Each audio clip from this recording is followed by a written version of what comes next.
सवारी कितनी चाहिए। अहमदाबाद में 12 जून 2025 को हुए भीषण एयर इंडिया विमान हादसे की शुरुआती जांच रिपोर्ट सामने आ गई है।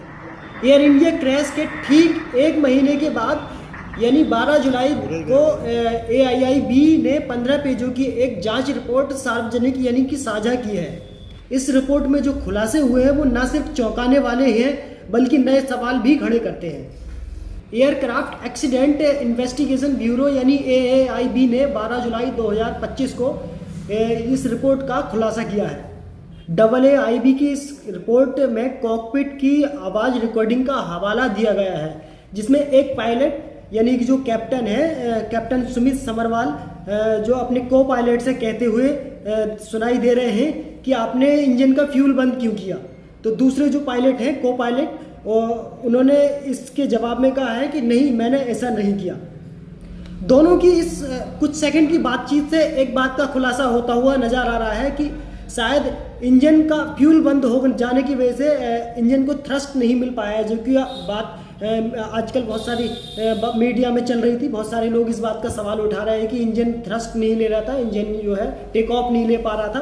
तो उसका जो मेन रीजन रहा है वो यही रहा है कि इंजन को फ्यूल नहीं मिल पाया, जो कि इन दोनों पायलट्स ने आपस में अपनी बात में भी इस बात का जिक्र किया। दोनों की कुछ सेकंड की इस वॉइस रिकॉर्डिंग से पता चलता है, स्पष्ट हो रहा है कि इंजन को थ्रस्ट ना मिलने का कारण यानी जिसकी वजह से इंजन एयरप्लेन टेक ऑफ नहीं कर पा रहा था, उसका मेन जो कारण रहा वो इंजन में फ्यूल ना पहुंचने का कारण रहा।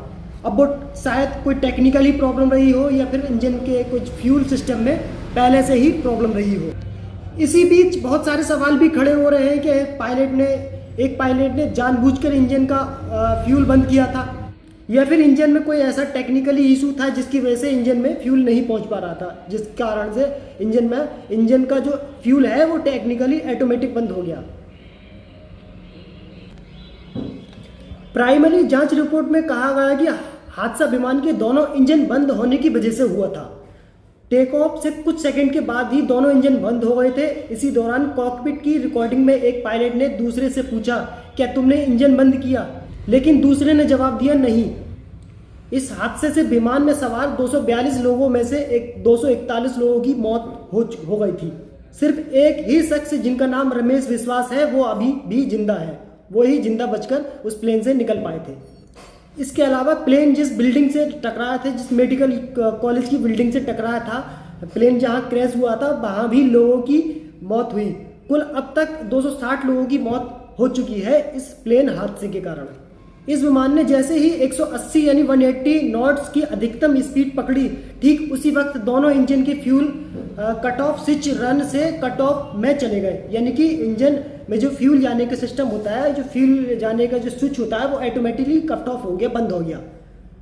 उसी समय एक पायलट ने चौंकते हुए दूसरे पायलट से पूछा, तुमने फ्यूल क्यों काटा? और दूसरे पायलट ने उसी क्षण जवाब दिया, ये मैंने नहीं किया। ये बातचीत 12 जून दोपहर 1:38:42 की है, जब एयर इंडिया का ये प्लेन लंदन के लिए रवाना हुआ, जिसका फ्लाइट नंबर AI-171 था। और ये प्लेन कुछ ही सेकंडों के बाद क्रैश हो गया। कुछ लोग इस विमान हादसे में एयर इंडिया यानी कि बोइंग कंपनी को दोषी ठहरा रहे हैं। एयर इंडिया या बोइंग कंपनी जो कि विमान को मैन्युफैक्चरिंग करती है, बनाती है, उसको दोषी ठहरा रहे हैं। और कुछ लोगों का जो दोष है वो बेचारे हमारे जो पायलट हैं जिन्होंने अपनी जान गंवा दी, यात्रियों को बचाते बचाते, उन पर भी कुछ लोग अपना दोष मल रहे हैं। लेकिन ये हादसा किसकी वजह से हुआ, इंजन फ्यूल सिस्टम में किसकी वजह से खराबी आई, इस बात की भी जांच चल रही है और इस बारे में अभी कहा नहीं जा सकता। शायद मेरा तो यही मानना है कि जो पायलट हैं, कोई पायलट जानबूझकर इतनी बड़ी गलती नहीं करता। और जो पायलट इस विमान को उड़ा रहे थे वो एक 56 वर्षीय वेल एक्सपीरियंस पायलट थे, जिनका नाम सुमित सबरवाल, कैप्टन सुमित सबरवाल है। कैप्टन सुमित सबरवाल को 15,600 घंटे से भी ज़्यादा का प्लेन उड़ाने का अनुभव था। इसके अलावा इन्होंने 8,500 घंटे की प्लेन जो है बोइंग कंपनी की भी उड़ाई थी। दूसरी तरफ जो प्लेन में को पायलट मौजूद थे उनका नाम क्लाइव कुंदर था। इनकी उम्र 32 साल थी। इनको 3400 घंटे से ज़्यादा का प्लेन उड़ाने का अनुभव था। 2017 से ये एयर इंडिया की फ्लाइट जो उड़ा रहे थे। ऐसा नहीं है कि इन्होंने प्लेन को टेक ऑफ करने की कोशिश नहीं की, प्लेन को बचाने की कोशिश नहीं की। इन्होंने आखिरी दम तक, अपने मरते दम तक जो है प्लेन को बचाने की कोशिश की थी। ये बात जांच रिपोर्ट में भी सामने आई है। 1:38:42 पर दोनों fuel engine switch off run से स्विच कट ऑफ हो गए थे।